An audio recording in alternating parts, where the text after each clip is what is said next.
2020년 11월 13일 금요일 오늘의 말씀을 함께 나누도록 하겠습니다. 오늘 말씀의 제목은 두 사자의 비유입니다. 본문 말씀은 에스겔 19장 1절부터 9절까지 말씀입니다. 읽겠습니다. 너는 이스라엘 고관들을 위하여 애가를 지어 부르라. 내 어머니는 무엇이냐? 암사자라. 그가 사자들 가운데 엎드려 젊은 사자 중에서 그 새끼를 기르는데 그 새끼 하나를 키움에 젊은 사자가 되어 먹이 물어 뜯기를 배워 사람을 삼킴에 이방이 듣고 함정으로 그를 잡아 갈고리로 꿰어 끌고 애굽 땅으로 간지라. 암사자가 기다리다가 소망이 끊어진 줄을 알고 그 새끼 하나를 또 골라 젊은 사자로 키웠더니 젊은 사자가 되매 여러 사자 가운데 왕래하며 먹이 물어 뜯기를 배워 사람을 삼키며 그의 궁궐들을 헐고 성읍들을 부수니 그 우는 소리로 말미암아 땅과 그 안에 가득한 것이 황폐한지라. 이방이 포위하고 있는 지방에서 그를 치러 와서 그의 위에 그물을 치고 함정에 잡아 우리에 넣고 갈고리를 꿰어 끌고 바벨론 왕에게 이르렀나니 그를 옥에 가두어 그 소리가 다시 이스라엘 산에 들리지 아니하게 하려 함이라. 아멘. 오늘 본문의 말씀은 하나님께서 두 사자의 비유를 통해서 이스라엘의 고관이라고 언급된 남유다의 지도자들에게 앞으로 어떠한 선택을 하는 것이 지혜로운 것인지를 생각하도록 만드는 말씀입니다. 오늘 하나님께서 말씀하고 있는 두 사자의 비유를 통해서 오늘날 우리들도 어떠한 일을 선택하는 과정 속에서 그 선택의 기준을 무엇으로 삼는 것이 지혜로운 것인지를 말씀을 통해서 바르게 알게 되기를 소망합니다. 먼저 오늘 본문 말씀 1절부터 4절까지 말씀을 읽겠습니다. 너는 이스라엘 고관들을 위하여 애가를 지어 부르라. 내 어머니는 무엇이냐? 암사자라. 그가 사자들 가운데 엎드려 젊은 사자 중에서 그 새끼를 기르는데 그 새끼 하나를 키움에 젊은 사자가 되어 먹이 물어 뜯기를 배워 사람을 삼킴에 이방이 듣고 함정으로 그를 잡아 갈고리로 꿰어 끌고 애굽 땅으로 간지라. 아멘. 하나님께서는 에스겔 선지자에게 이스라엘의 고관들을 위해서 애가를 지어 부르라고 말씀하셨습니다. 애가라고 하는 것은 슬픔을 담은 노래입니다. 그렇기 때문에 하나님께서 슬픔을 담은 노래를 지어서 부르라라고 말씀하신 것은 지금 하나님께서 하실 말씀이 이제까지 남유다에게 일어난 비극적인 그리고 앞으로 남유다에서 일어날 비극적인 역사에 대한 것임을 알 수 있게 됩니다. 하나님께서는 먼저 한 새끼 사자에 대해서 말씀을 하셨습니다. 이 새끼 사자는 암사자로부터 나왔는데 여기에서 암사자라는 것은 남유다의 왕권, 다윗으로부터 시작된 왕권을 의미합니다. 그러니까 암사자가 새끼 사자를 낳듯이 다윗의 왕권이 그 후손으로 이어진다는 것을 의미하는 것이죠. 그래서 그 다윗의 후손들 가운데 이제 새끼 사자 중에 하나가 택함을 받게 되는 것이죠. 그런데 그렇게 택함을 받은 한 사자가 점점 젊은 사자로 키워져 갑니다. 그리고 그 젊은 사자는 물어뜯기를 배웠고 또 물어뜯기를 배워서 사람들을 삼키기 시작했다라고 기록하고 있습니다. 그런데 그렇게 젊은 사자가 물어뜯기를 배워서 사람들을 삼키기 시작했을 때 얼마 시간이 지나지 않아서 이방 사람들이 그 사자에 대한 소리를 듣고 함정으로 그를 잡아 갈고리로 꿰어 애굽으로 끌고 갔다라고 말하고 있습니다. 지금 말씀을 통해서 언급된 새끼 사자가 젊은 사자가 된 그 사자는 이스라엘의 17대 왕인 여호아하스를 말하는 것입니다. 이스라엘의 17대 왕이었던 여호아하스 왕은 하나님의 말씀을 따르지 않았던 악한 왕이었습니다. 하나님께서는 하나님의 말씀을 따르지 않는 왕에 대해서 그가 사람을 삼키는 왕이다 라고 말씀을 하셨습니다. 여러분, 이 땅의 모든 왕들은 하나님을 따르지 않을 때 그들은 백성들을 삼키는 사자와 같은 모습으로 존재하게 되는 것입니다. 그런데 이렇게 하나님의 말씀을 따르지 않고 백성들을 삼키는 사자와 같은 여호아하스 왕에게 어떠한 일이 일어났습니까? 당시 애굽의 왕이었던 느고라고 하는 왕이 자신의 말을 따르지 않는 여호아하스 왕을 사로잡아 갈고리에 깨어 애굽으로 끌고 가는 일이 일어나게 됩니다. 그리고 여호아하스 왕은 애굽 땅에 끌려가서 그곳에서 죽음을 당하게 되는 것이죠. 지금 하나님께서는 왜 이런 말씀을 하시는 것입니까? 하나님의 말씀을 따르지 않는 왕은 아무리 자신이 대단한 것처럼 보이고 백성들 앞에서 군림을 한다고 해도 결국 하나님의 보호를 받지 못하는 왕이기 때문에 자신보다 강한 힘을 가진 적 앞에 무기력하게 죽임을 당하게 된다는 것을 의미하는 것입니다. 그리고 이어지는 말씀은 또 다른 사자에 대해서 언급하고 있습니다. 5절부터 7절까지 말씀입니다.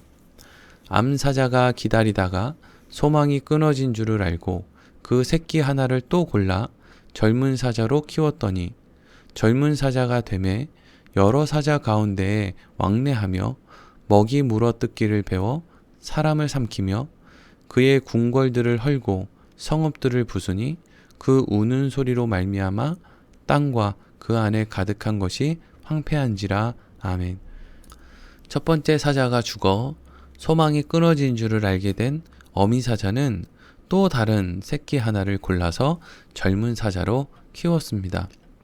그리고 그 젊은 사자는 앞서 죽은 사자와 같이 물어뜯기를 배워 사람들을 삼키기 시작했습니다. 앞서 등장한 사자와 같이 사람들을 삼키기 시작했다는 것은 앞선 사자인 여호아하스 왕 이후에 세워진 왕도 결국 하나님의 말씀을 따르지 않고 자신의 뜻대로 행하여 백성들을 삼키는 군림하는 일을 했다는 것을 의미합니다.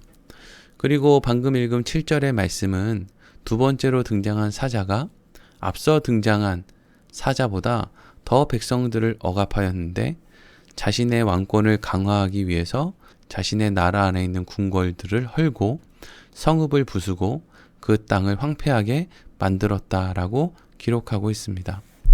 첫 번째로 언급된 사자가 남유다의 17대 왕이었던 여호아하스 왕을 의미한다면 이후에 등장하고 있는 사자는 남유다의 19대 왕이었던 여호야긴 왕을 의미합니다. 여호야긴은 하나님의 말씀을 따르지 않고 자신의 방법으로 나라를 다스리기 위해서 애를 썼습니다. 그리고 그 과정에서 같은 민족이었던 남유다 백성들을 억압하는 일도 쉽게 하게 됩니다. 그런데 자신의 왕권을 위해서 이렇게 악행을 저지르던 여호야긴 왕에게 어떠한 일이 일어난다고 합니까? 오늘 8절과 9절의 말씀입니다. 이방이 포위하고 있는 지방에서 그를 치러 와서 그의 위에 그물을 치고 함정에 잡아 우리에 넣고 갈고리를 꿰어 끌고 바벨론 왕에게 이르렀나니 그를 옥에 가두어 그 소리가 다시 이스라엘 산에 들리지 아니하게 하려 함이라. 아멘. 이방 사람들이 지금 자신들이 전쟁을 하고 있는 곳에서 힘을 돌려 남유다를 향해 왔다라고 기록하고 있습니다. 그리고 남유다를 공격했고 무너뜨리고 여호야긴 왕을 잡아서 갈고리에 꿰어 끌고 바벨론 왕에게로 갔다라고 기록하고 있습니다.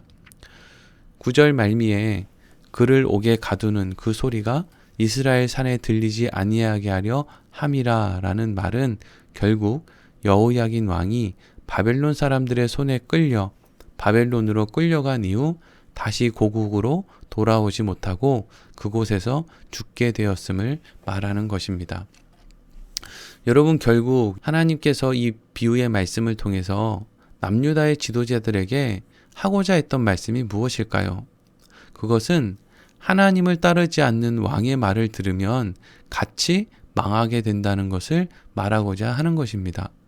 아무리 왕이고 세상에서 많은 힘을 가진 것 같은 존재라고 할지라도 그가 결국 하나님을 따르지 않을 때 그 결과는 심판과 멸망 뿐임을 말씀하시는 것입니다.